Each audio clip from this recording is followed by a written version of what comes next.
Nous, on est trois élèves de seconde, Simon, Léo et Maxime. On étudie au lycée Alain Colas qui se situe à Nevers, une ville moyenne de Bourgogne-Franche-Comté. Pour notre projet en ESES, on a choisi de vous parler des cafés vélos. Tout d'abord, c'est quoi un café vélo?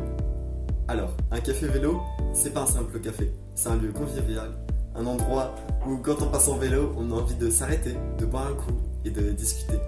On peut tout aussi bien réparer son vélo, en louer un ou prendre un brunch.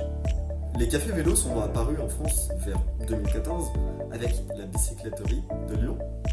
Depuis, le genre ne cesse de se développer car le vélo est devenu tendance, surtout en milieu urbain. Pour illustrer nos propos, nous allons prendre pour exemple un café vélo que l'on connaît bien, puisqu'il se trouve pas loin de chez nous. Il a été fondé en 2019 par deux passionnés, Charles Master et Anna McQueen. Anna et Charles qui ont fait de ce local commercial un lieu agréable où l'on peut se retrouver pour discuter en famille ou entre amis. Comme c'est un café, on peut bien sûr y manger et y boire à toute heure, avec différentes formules, la plupart so british, telles que l'English breakfast ou les pâtisseries anglaises.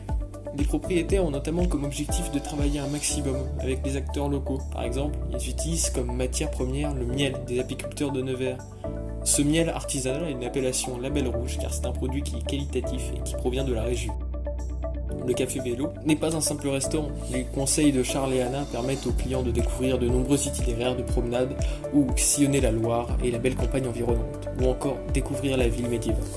Comme de 3 millions d'entreprises en France en 2020, c'est une TPE, une très petite entreprise. L'entreprise comptant moins de 10 personnes et ne générant pas de chiffre d'affaires supérieur à 2 millions d'euros.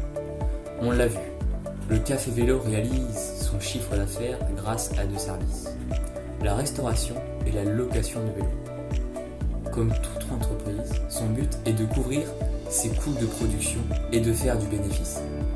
Le bénéfice est égal à la différence entre le chiffre d'affaires et l'ensemble des charges. La richesse créée en louant des vélos et en restaurant les clients est utilisée par Charles et Anna pour payer les impôts, les deux salariés et affecter les bénéfices au financement des projets et au versement des dividendes.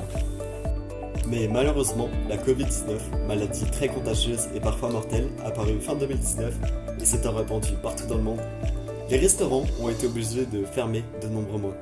Leur chiffre d'affaires a ainsi fortement diminué, y compris pour les restaurants comme le Café Vélo, qui ont mis en place un système de vente en ligne et à emporter.